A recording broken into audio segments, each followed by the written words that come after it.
السلام علیکم بچوں. اب ہم اپنا چیپٹر پنچایت وہیں سے سٹارٹ کرتے ہیں جہاں سے ہم نے چھوڑا تھا.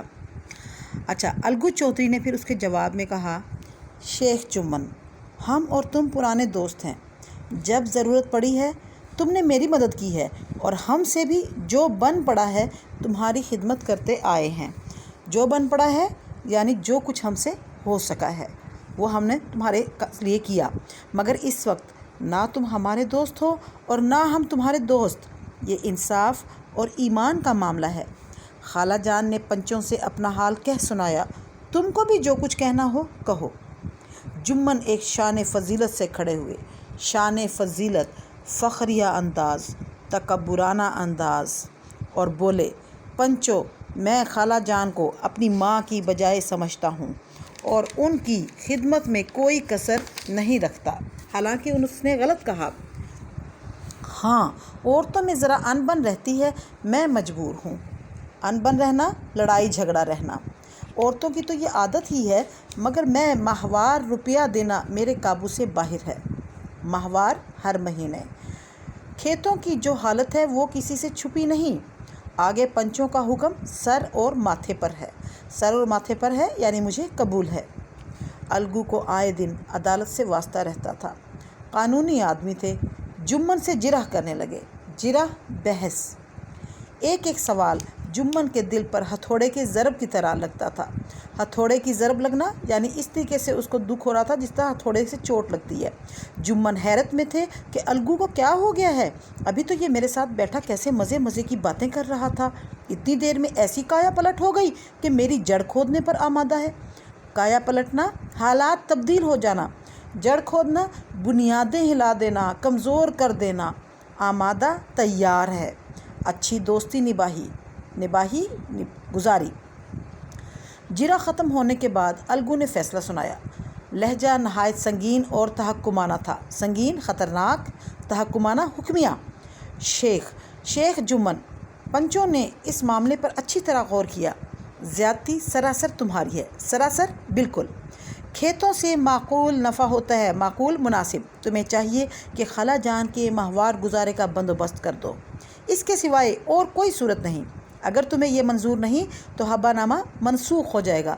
حبہ نامہ یعنی جو کچھ اس نے خیرات کیا ہے خالہ نے، وہ سارا منسوخ ہو جائے گا، ختم ہو جائے گا. جمن نے فیصلہ سنا اور سناٹے میں آ گیا. احباب سے کہنے لگا. احباب، دوستوں سے. بھائی، اس زمانے میں یہی دوستی ہے کہ جو اپنے اوپر بھروسہ کرے اسی کی گردن پر چھری پھیر دی جائے. اپنے اوپر بھروسہ کرے یعنی جو کسی دوسرے پر بھروسہ کرے، ٹرسٹ کرے، اسی کو وہ نقصان پہنچا دیتا ہے. اس فیصلے نے الگو اور جمن کی دوستی کی جڑیں ہلا دیں، یعنی ان کی دوستی کمزور ہو گئی. تناور درخت حق کا ایک جھونکا بھی نہ سہ سکا. تناور، مضبوط درخت. اب یہ اس کو تشبیہ دی ہے ان کی دوستی سے.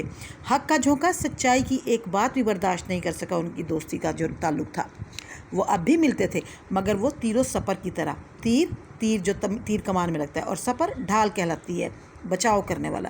آپس میں وہ تیر اور ڈھال کی طرح آپس میں ایک دوسرے سے ملتے تھے. اس طریقے سے بے تکلفی سے نہیں ملا کرتے تھے. جمن کے دل سے دوست کی غداری کا خیال دور نہ ہوتا تھا. غداری، دھوکہ اور انتقام کی خواہش چین نہ لینے دیتی تھی. خوش قسمتی سے موقع بھی جلد مل گیا. الگو چودھری پچھلے سال میلے سے بیلوں کی ایک اچھی گویاں مال لائے تھے. گویاں، بیلوں کی جوڑی. گویاں، گائے کی جوڑی، گائے کے بیلوں کی جوڑی.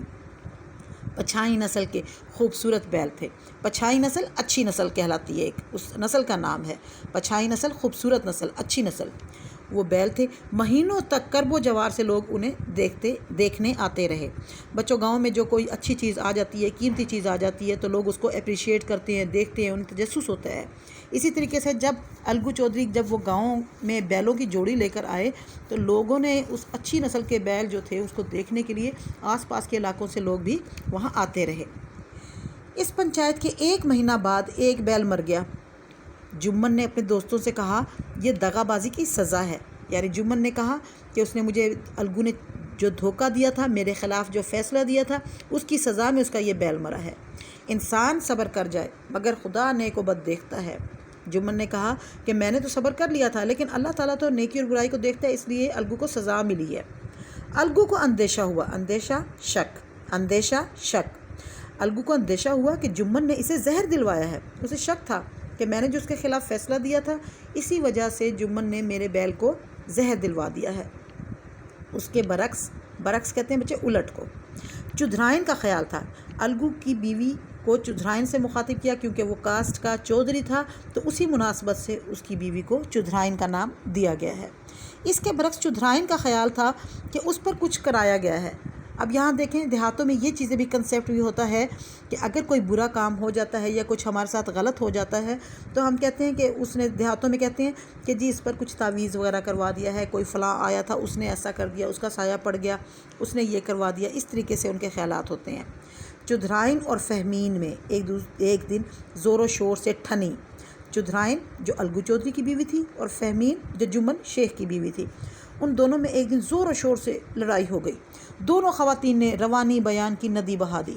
روانی بیان کی یعنی ایک دوسرے کو ترکی بترکی جواب دیے، ایک نے بھی خاموشی سے برداشت نہیں کیا۔ تشبیہات اور استعاروں میں باتیں ہوئیں۔ ایک دوسرے کو کسی بری چیز سے ملانا، تم چڑیل ہو، چڑیل تو نہیں ہو سکتی، تم بھینس جیسی کالی ہو، تم فلاں جیسی موٹی ہو، اس طریقے سے تشبیہات دی۔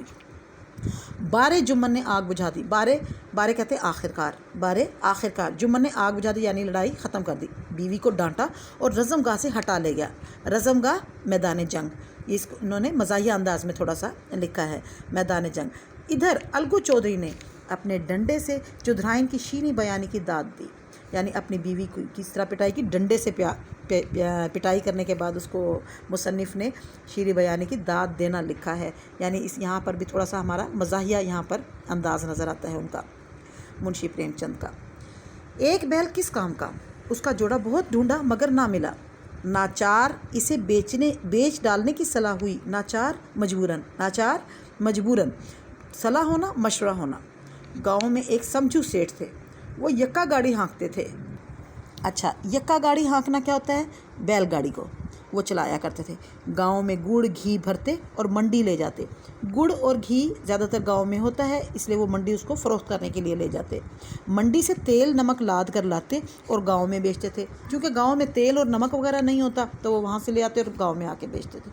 اس بیل پر ان کی طبیعت لہرائی، طبیعت لہرانا دل آ جانا، ان کا دل آ گیا، بھئی یہ تو بڑا اچھا بیل ہے، بڑا بھاگ کے کام کرے گا تو میں یہ خریدنا چاہتا ہوں، سوچا اسے لے لوں۔ دام کے لیے 1 مہینے کا وعدہ ہوا، یعنی ادھار پہ اس نے وہ بیل لیا۔ چودھری بھی غرض مند ضرورت مند تھے، گھاٹے کی کچھ پرواہ نہ کی۔ گھاٹا نقصان، یعنی جس قیمت میں بیل آیا تھا اس قیمت میں نہیں بیچا، بس کہ اس نے نقصان کے ساتھ اس بیل کو فروخت کیا۔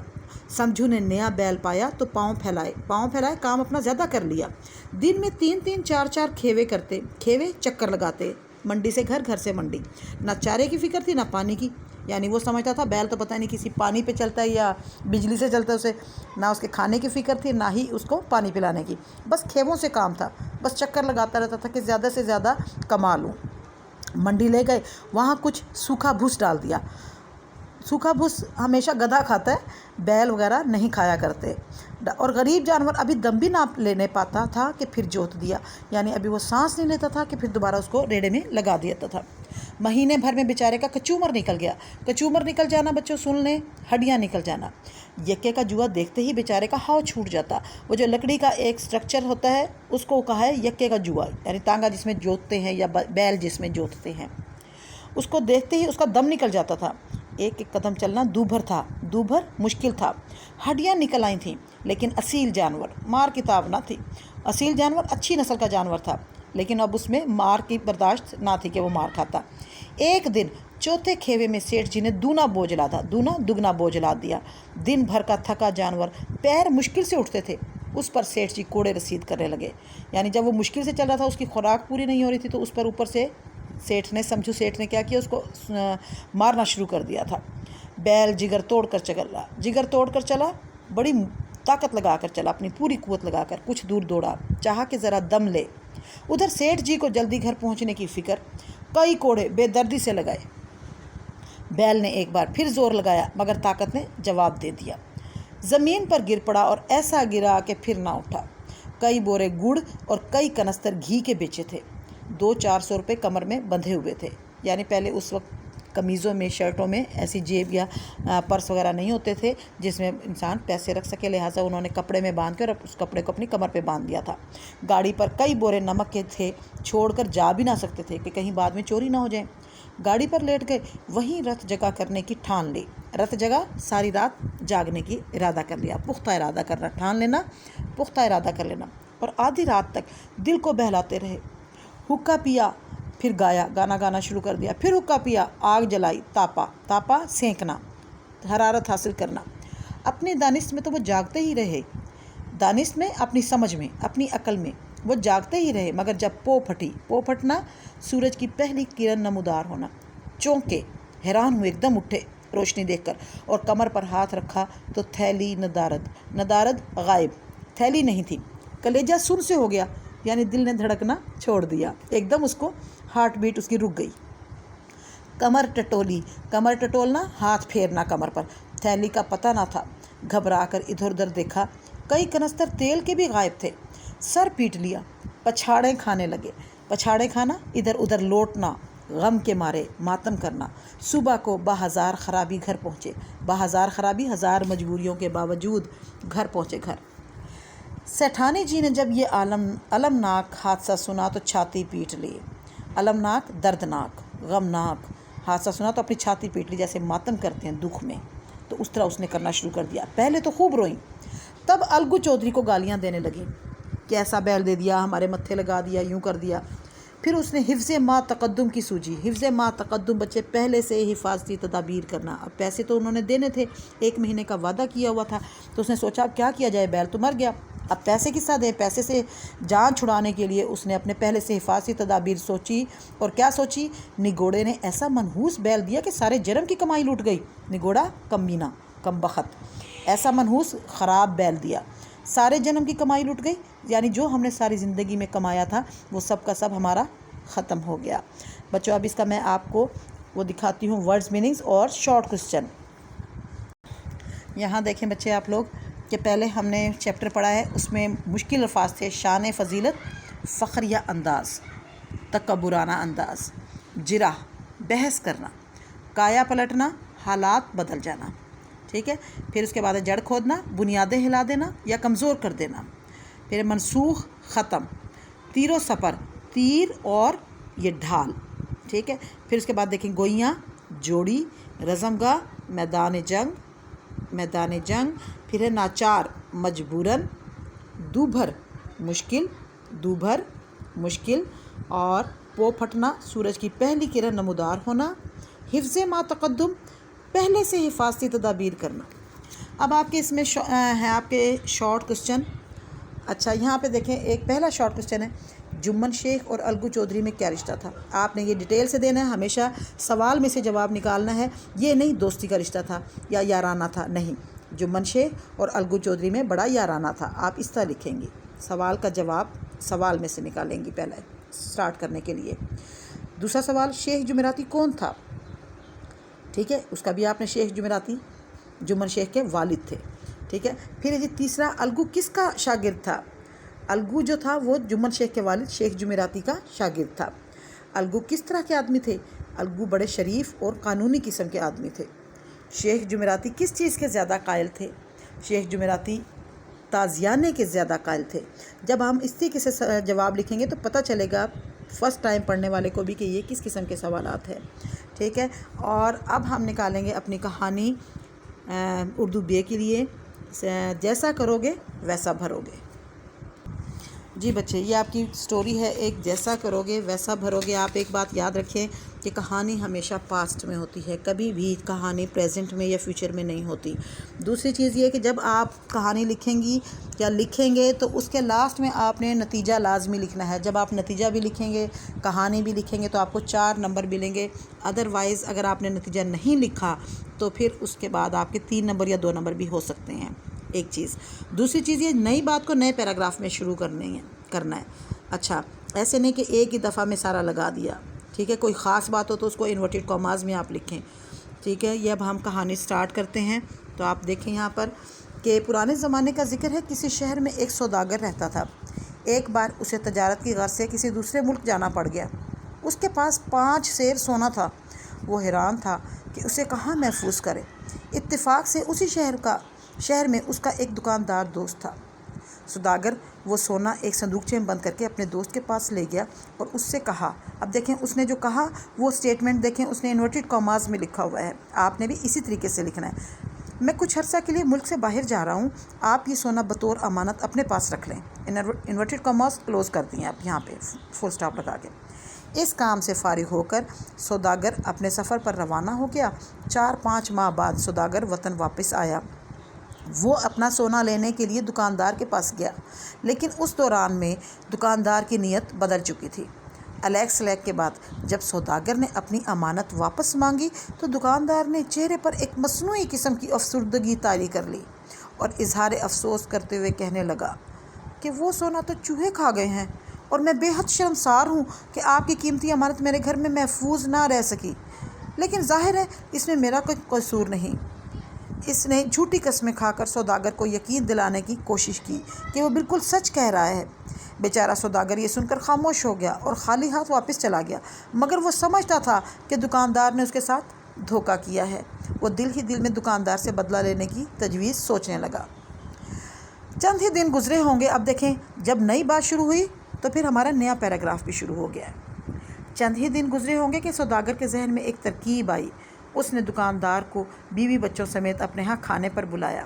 کھانے کے دوران اس نے آنکھ بچا کر سوداگر کے چھوٹے لڑکے کو کہیں چھپا دیا۔ دکاندار جب کھانے سے فارغ ہوا تو چھوٹا لڑکا غائب تھا۔ ادھر ادھر بہت تلاش کیا مگر لڑکے کا کہیں پتہ نہ چلا۔ آخر سوداگر نے دکاندار کو بتایا کہ اس لڑکے کو ابھی ایک چیل اٹھا کر لے جا رہی تھی۔ دکاندار نے حیران ہو کر کہا کہ کبھی چیل بھی اتنے بڑے بچے کو اٹھا کر لے جا سکتی ہے؟ آپ کیسی ناممکن بات کہہ رہے ہیں؟ اس پر سوداگر نے کہا، جس ملک میں چوہے 5 سیر سونا کھا جاتے ہیں وہاں چیلیں بھی بچوں کو اٹھا کر لے جا سکتی ہیں۔ یہ سن کر دکاندار بہت شرمندہ ہوا اور شرم سے پانی ہو گیا۔ وہ سوداگر کا اشارہ سمجھ چکا تھا، چنانچہ اس نے سوداگر سے اپنے کیے کی معافی مانگی اور اس کا سونا واپس کر دیا۔ سوداگر نے بھی اس کا لڑکا اس کے حوالے کر دیا اور یوں حکمت عملی سے اپنی کھوئی ہوئی دولت دوبارہ حاصل کر لی۔ اب آپ کو نظر آ رہا ہے نتیجہ کی ہیڈنگ دی ہوئی ہے۔ ہیڈنگ دینے کے بعد 2 ڈاٹس لگائے ہیں اور انورٹڈ کاماز میں جیسا کرو گے ویسا بھرو گے۔